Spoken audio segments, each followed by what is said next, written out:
Hello, and welcome to Ed Infinitum, the podcast that makes school the subject of study. I'm your host, David Nuremberg.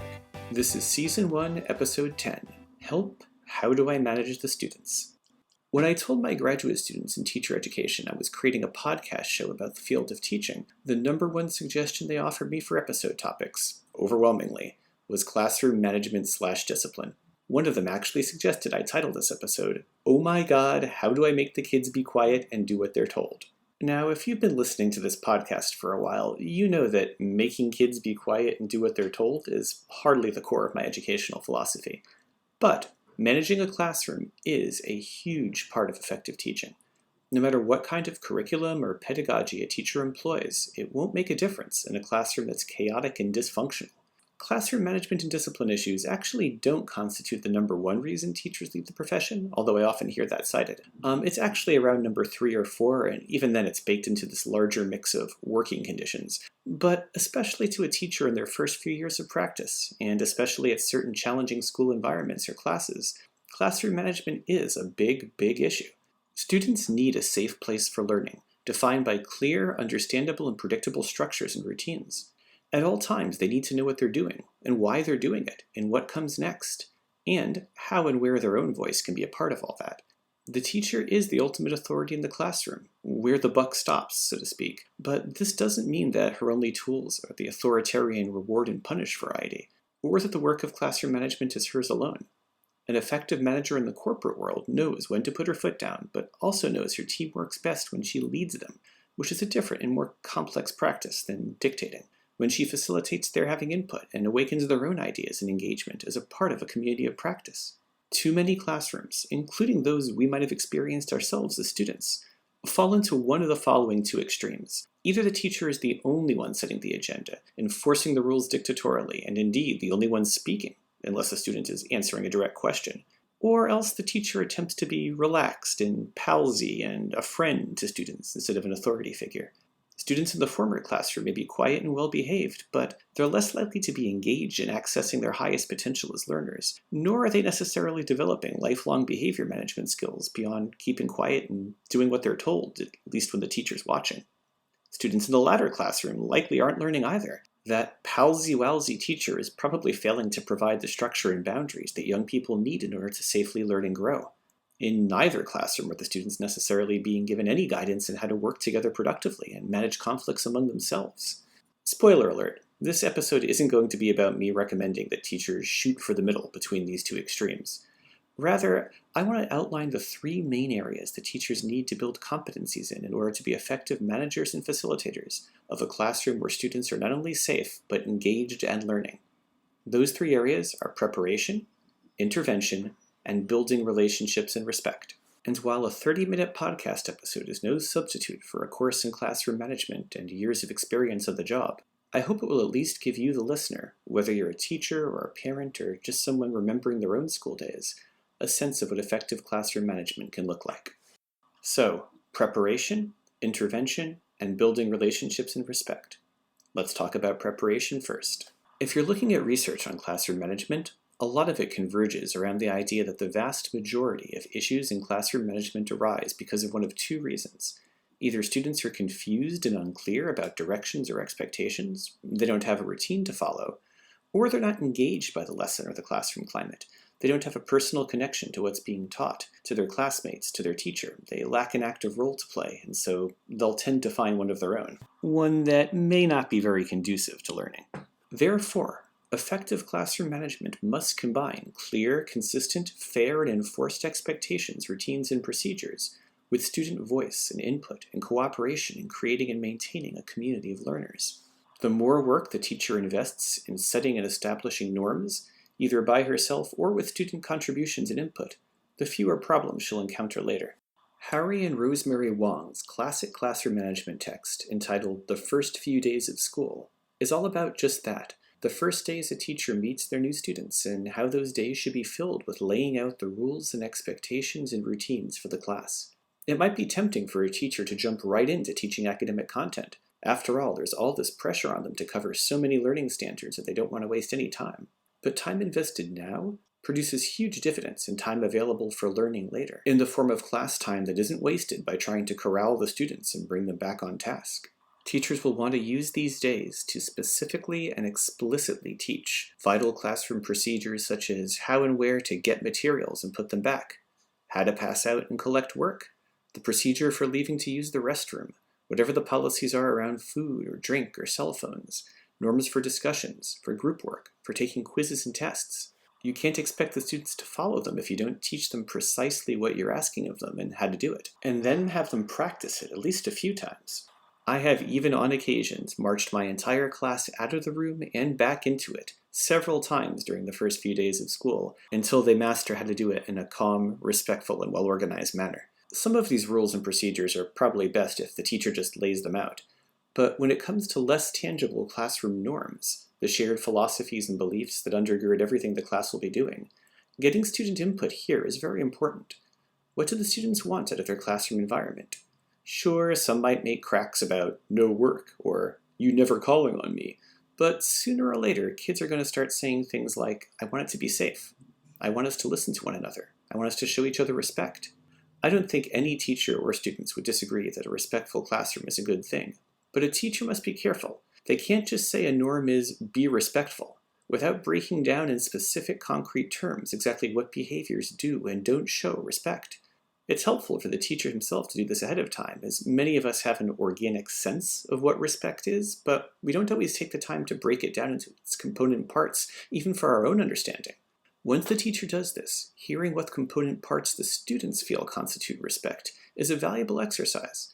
In areas where your understandings overlap, let's say not hitting anyone, terrific, because if a student says it and everyone agrees to it now, it has much more authority than if it was just one more directive handed out by their teacher. In other cases, though, the students might not all agree upon what signs of respect are. Eye contact, for example. In some cultures and families, it's considered respectful, but in others, it's not. Same with interrupting and over-talking. Some people see it as rude and disruptive. Others see it as a way of showing agreement and support. At the end of the day, the teacher still has the final say. Allowing students to throw objects at each other, even if the kids all agree it should be permitted, is not a good idea. But to the extent to which students can create norms and conditions that they personally value, and that are phrased in a way that makes sense to them, that's money in the bank when it comes to their buy-in. The teacher can then draw on that when the kids step out of line. Not if, but when, because they're kids, and kids test and challenge. Now the teacher can say, hey, kids, you yourselves developed these norms, and now you're breaking them, so here's the consequence. Also, just asking for their input and incorporating it sends a universally recognized message that the teacher respects them, their experience, their values, their input, and that even if the teacher doesn't agree with them 100% on everything, the teacher is willing to incorporate something of their contributions to the class. It's sad how rarely teachers show their students that kind of respect, and many students really appreciate it. It buys you a lot of goodwill. Whatever the 5 most important rules or norms are can be posted in class for everyone to see, and an easy thing for the teacher to point to physically when a student steps out of line. Look, this here is the rule or norm you're not observing. Of course, some norms, either that the teacher creates on their own or that the students create with them, might just not wind up working in practice. Maybe having a bathroom pass, even a laminated one, just isn't cutting it because it gets crumpled or lost too often. Maybe having discussions where no one raises their hand makes for too much chaos, or vice versa. Maybe asking for raised hands just results in a lot of uncomfortable silence. In cases like this, the teacher shouldn't be afraid to publicly revise some of those norms and procedures. Maybe with student input, maybe not, but revise them nonetheless. Some teachers think that any admission that something isn't working in their classroom is a sign of weakness, but really, it's the brittle teacher unable to adapt to a situation that clearly isn't working that comes across as fragile and incompetent to a student. So once again, the most effective way to deal with most behavior problems is through prevention and planning early on. Still, the teacher will always have some disruptive behavior because kids test, kids present with and encounter serious problems. What does the teacher do then? When intervening with problem student behavior, effective teachers recognize that not all classroom problems have the same cause, or merit the same response, even if they look very similar. A teacher engaging with students who are exhibiting problem behavior needs to do 2 things. 1, immediately intervene to stop the behavior in a way that is least disruptive to the ongoing business of class. And 2, play detective to find out why this problem is happening. Only once the teacher knows the why can she really effectively respond to that problem. Author and educator Carol Miller Lieber has created a useful typology of problem behaviors to help teachers with just this challenge. I'll summarize them here. The first category of Lieber's is procedural infractions. This is when a student is unprepared for class or doesn't have the necessary materials, hasn't completed the assigned work, or is otherwise not following classroom routines properly, in a way that winds up being disruptive to the class. That's a little different from her next category, off-task behaviors. This is when a student isn't focused on the activity. Maybe they're doing work for another class, or they're texting or talking to a neighbor. Maybe they're making distracting motions or noises, or using inappropriate language, but not with a hostile intention. This is more of the muttering curse words under your breath as opposed to flinging them at a classmate. Next up the list is non-compliance. That's when a student outright refuses to participate, says no when a teacher asks them to do something, or just stays silent and folds their arms. Maybe they can't resolve personal differences with others, or maybe they're even taking deliberate action to sabotage the class or make it veer off track. Lieber's next category, impulse control problems, covers those times when a student can't seem to stop interrupting others or has outbursts or inappropriate responses in class. Maybe they can't stay in their seat or get up and leave class without permission. They might misuse or even destroy property in an act of frustration or anger. Most serious is what Lieber calls active aggression, when a student verbally or physically expresses hostility to others or to the teacher, engages in an act of intimidation or bullying or harassment, deliberately provokes or annoys others, engages in highly argumentative speech, maybe lawyering up with the teacher, or walking away when the teacher or someone else is speaking to them.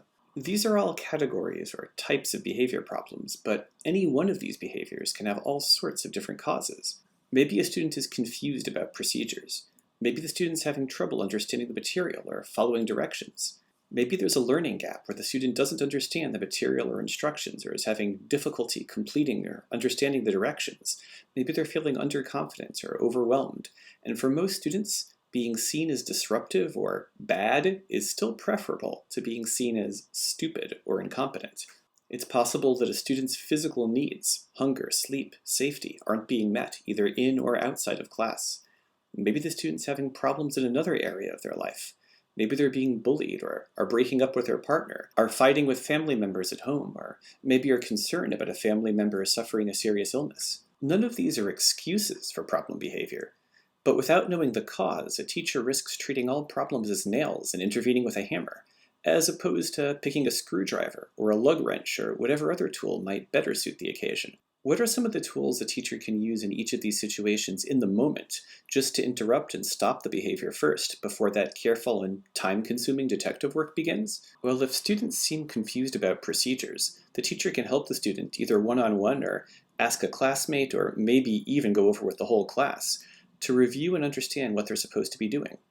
Remember, rehearsal and practice is key for classroom procedures. Sometimes students are being wiseacres when they say they don't understand, but often they're being honest, even if they do sometimes abuse that confusion and use it as a chance to socialize. If students do know what they're supposed to be doing, but they're just off task, proximity is a wonderful tool in a teacher's arsenal. Often, just walking up close to a student's desk while continuing the rest of the lesson uninterrupted is enough to make them put that phone away or stop talking to their neighbor. Never underestimate the power of a glare. This is one of the biggest reasons why I always tell my teacher candidates, don't hug the front of the classroom. Walk all around. Be in motion. Not only does this help you keep track of all the goings-on in your class, especially in that back row where students think you can't see them, but it also sends the message that the locus of instruction can potentially be anywhere in the classroom. There isn't just a front of the room where the teacher's pets sit, and the back where you can goof off and tune out. Walking around the room is sometimes the only way a teacher can meet the requirements of students who have individualized education plans requiring them to be seated close to the locus of instruction. If you've got 10 or 12 such students in a class, you can't have them all in front of the room, so make sure that the front of the room can be in multiple places. You might need to prompt a student. Remember, what are we supposed to be doing right now? Or even offer choices. Okay, so it looks like you forgot your book. You can look on with a classmate or go to the back of the room and get one of the spares. If the off-task behavior persists, then it might be time to advance to more serious consequences, which we'll talk about in just a moment. Non-compliance and impulse control problems can be some of the most challenging. They're the ones with the most potential to bring class to a screeching halt, interfering with the learning of everyone. For that reason, getting into head-to-head wars of words with the offending student isn't a good way to go. Backed against the wall and on display for their friends, the student may escalate the behavior, disrupting class even further and bringing down much bigger consequences on their heads in the end. As hard as it is, the teacher needs to remain calm. The more agitated the student is, the calmer the teacher needs to be. And either quietly one-on-one, or through giving the student a note, or some other surreptitious means if at all possible, tell the student they need to stop doing what they're doing, and what they should be doing instead. If the student persists or gets too disruptive, the teacher might need to ask the student to leave the room. The real work here comes later, checking in with the student as soon as possible after class, especially if they've been sent out of the room or to the principal's office, or even checking in during class the next day during a time everyone's working quietly, and figuring out with the student what the heck is going on. Especially with younger students, the student might not even know or be able to articulate why they're engaging in the disruptive behavior.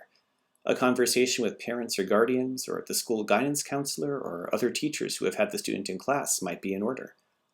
Ultimately, you and that student are going to need to work together to develop a plan to stop the behavior and develop replacement behaviors. Say, from now on when you're frustrated, Mary, don't throw your book on the ground. Take some deep breaths, count to 10. Take a 2-minute walk in the hall and then come back and try again. Or ask me for help.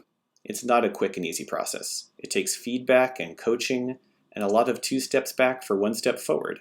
But the idea is that you and the student aren't enemies. You're on the same side here, and the enemy is the problem behavior that you're working to fix. You'll still need to do this planning and detective work with disruption that takes the form of active aggression, but first you need to interrupt it immediately, and the consequences are more serious. Your work to learn the nature of why the student is behaving like this might well be taking place now in a detention room or in the guidance office, and the cause might not be something you have any ability to affect. But you need to make it clear that there'll be zero tolerance for aggression in class. That student's right to be in class doesn't supersede the rights of their classmates to a safe environment. Disciplinary measures for active aggression shouldn't totally be up to you as the classroom teacher to figure out how to respond. This is where vice principals and other administrators might get involved, or a school handbook will guide your responses. I can't speak for every school administrator, but most would likely say that these are the kinds of situations you should call them in for. A teacher who sends a student to the principal's office every time she forgets a book or talks to her neighbor in class is demonstrating that they really can't hack classroom management. Outsourcing discipline for minor issues not only makes you look bad to your bosses, but also robs you of an important chance to really get to know students one-on-one and help them with their behavioral education as well as their academic learning. Maybe you think that shouldn't be your job, but these days it is. And this is honestly the place where you do the work of building relationships with many of your students. Some of the students I've ended up being closest with were the ones I started off keeping after school because they'd been disruptive in class. Dealing with that part was never fun, but it's sometimes paid off big dividends later. Those sorts of interventions show students that you actually give a care about them, even if neither the student nor you really sees it that way to begin with. But let me be clear, when it comes to threats or violence or other acts of aggression, the school's really not paying you to be a police officer, nor are you qualified or safe to try and be one. Call in the actual school safety people to handle those situations. Thankfully, in the lion's share of school environments, those are going to be the extreme minority of classroom management issues you deal with. Some students may even have specific disabilities or conditions that lead to impulsive or even aggressive behavior that is truly beyond their control. But in these cases, what's supposed to happen is that they have aids or other accommodations in place to help you manage them. For the more minor stuff, it's up to you to develop and enforce consequences consistently and fairly. This too is a learning process for students. It teaches them vital lessons about cause and effect. And part of how we understand the basic operations of our world is through the idea of consequences, that every action we take will result in some reaction, either positive or negative. What would you expect to happen if you never did any of your readings or assignments for class? If you knocked over a person in the street in front of a police officer? If you showed up to work every day on time, did your job, and filled out all of your time cards? If you answered all questions on a test correctly? Hopefully, these were relatively easy questions for you to answer. But for so many students, their lives are chaotic. School is sometimes the only place in their life where there is potential for reliable cause and effect structuring of their world. Yet, too often, school appears as random as anything else in their life. Consequences in a classroom provide a sense of stability and predictability, even if they're not always pleasurable to experience. In a weird way, a classroom with clear consequences can be empowering. It's essentially the message that our actions and choices are what dictate consequences, as opposed to some random turn of events. Children, especially those with an external locus of control, need explicit training and practice in the construction of the idea of being responsible for their own behavior and outcomes. And the teacher makes this possible in part by ensuring a classroom has logical and reasonable consequences, positive and negative, based on the choices that students make and the actions they take based on those choices. What do I mean by reasonable and logical? Wang and Wang's definition of a reasonable consequence is one that follows logically from the behavior rather than one that's arbitrarily imposed. And the best logical consequences teach the students to choose between acceptable and unacceptable actions. For example, if you have a no chewing gum rule in your class and you catch a student chewing gum, a logical consequence would be the student has to dispose of the gum. An illogical consequence would be the student now has to do 10 extra math problems. Incidentally, I don't think you should ever assign extra schoolwork as a negative consequence. It reaffirms any suspicions a student might have that work is about punishment and not learning. That's different from, say, asking a student to rewrite a paper that they've turned in with sloppy handwriting. That's a logical consequence. An after-school detention isn't. But having to make up time after school as a consequence for arriving late and missing class is a logical consequence. You see how this works.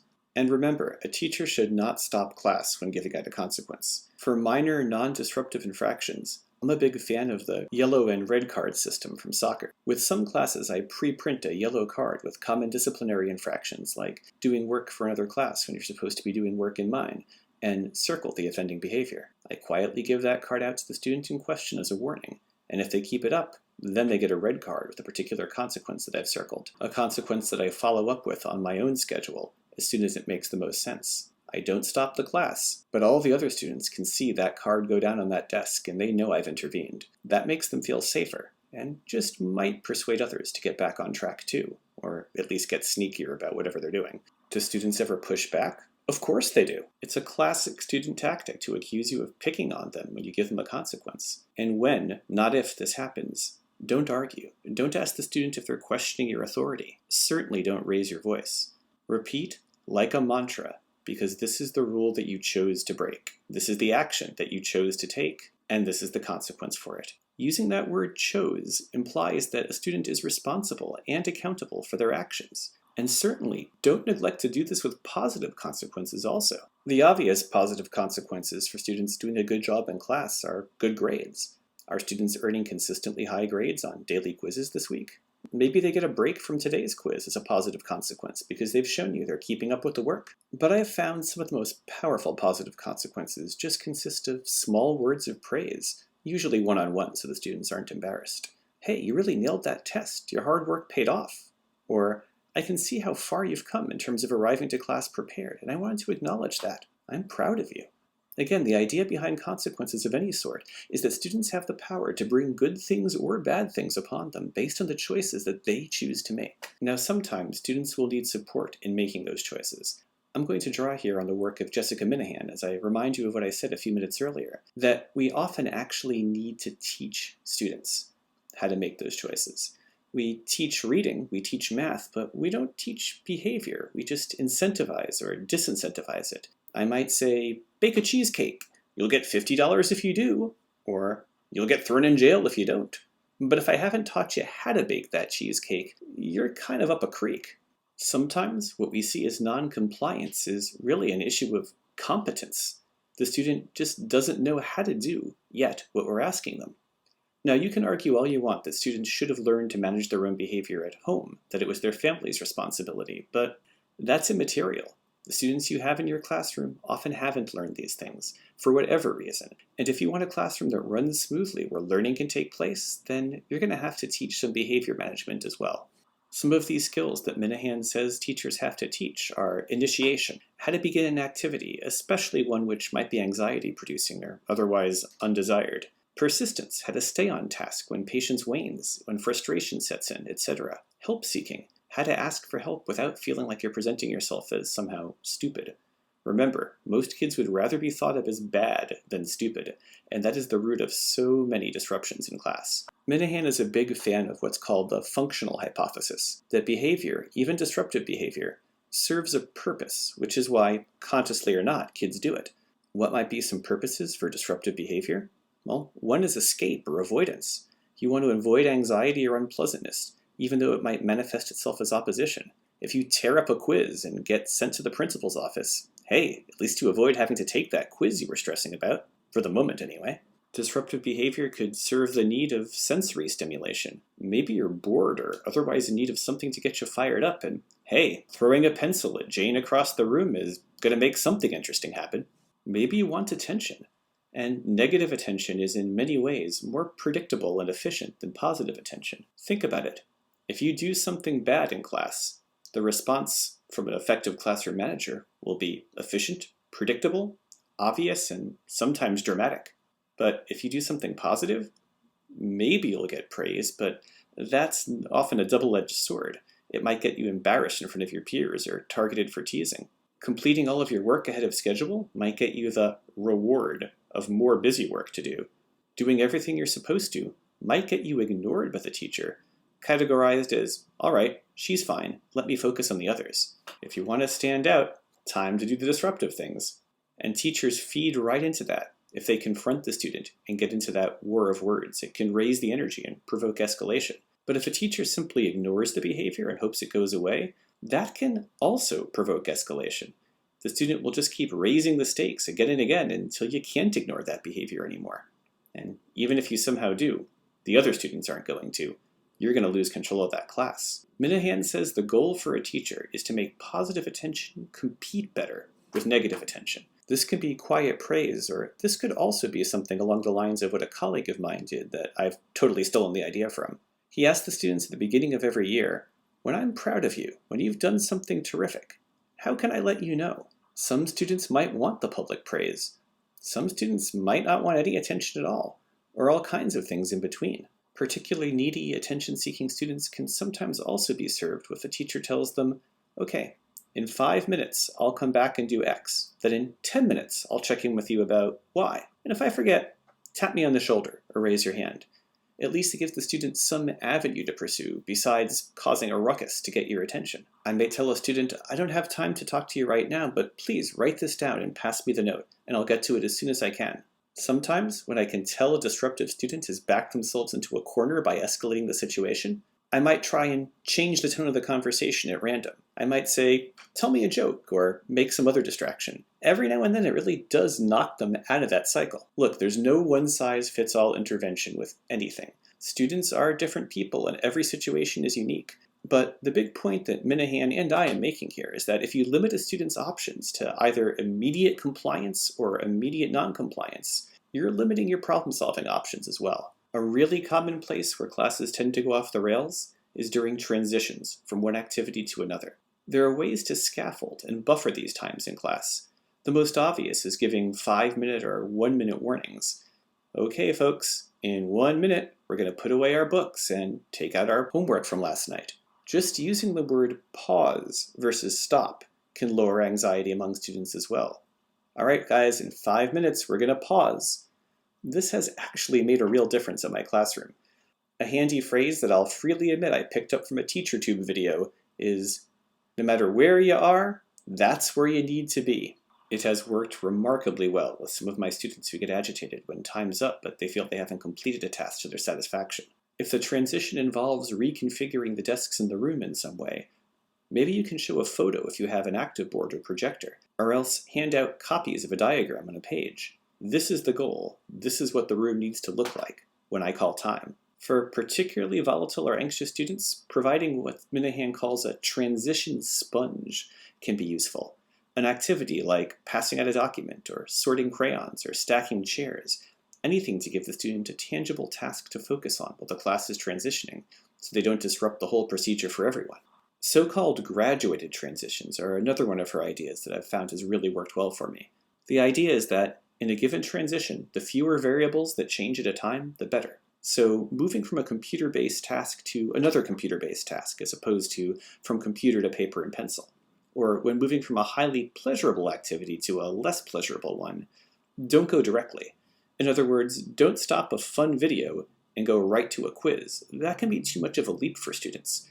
Instead, how about transitioning from the fun video to a discussion about the video, and from the discussion to a writing assignment based on that discussion, and from that to the quiz. Divers rise slowly as to avoid the bends, and Sometimes your class needs that as well. Okay, so you could devote a whole podcast to classroom management, let alone a single episode of one.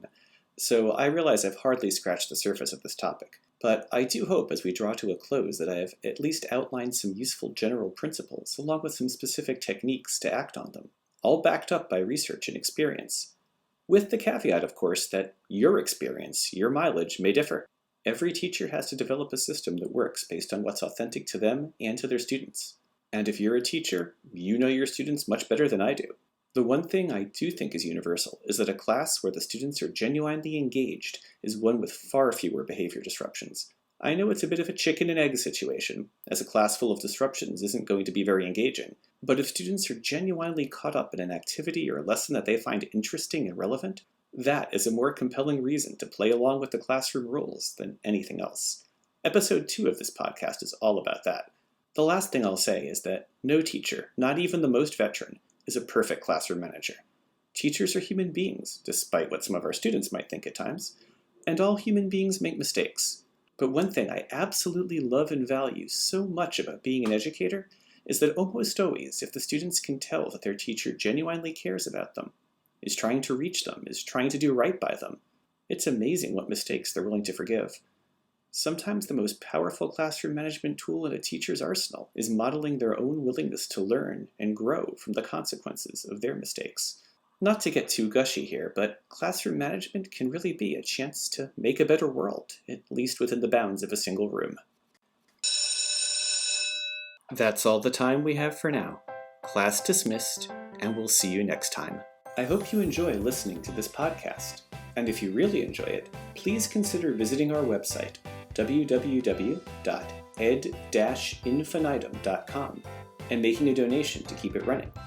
Otherwise, in the grand tradition of underfunded public schools, we'll be reliant on only what we can make from bake sales. The website is the place to go if you want to suggest a topic or send me an email for any other reason.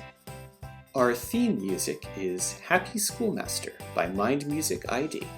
Thanks again for listening, and remember, every day brings us opportunities to learn something new.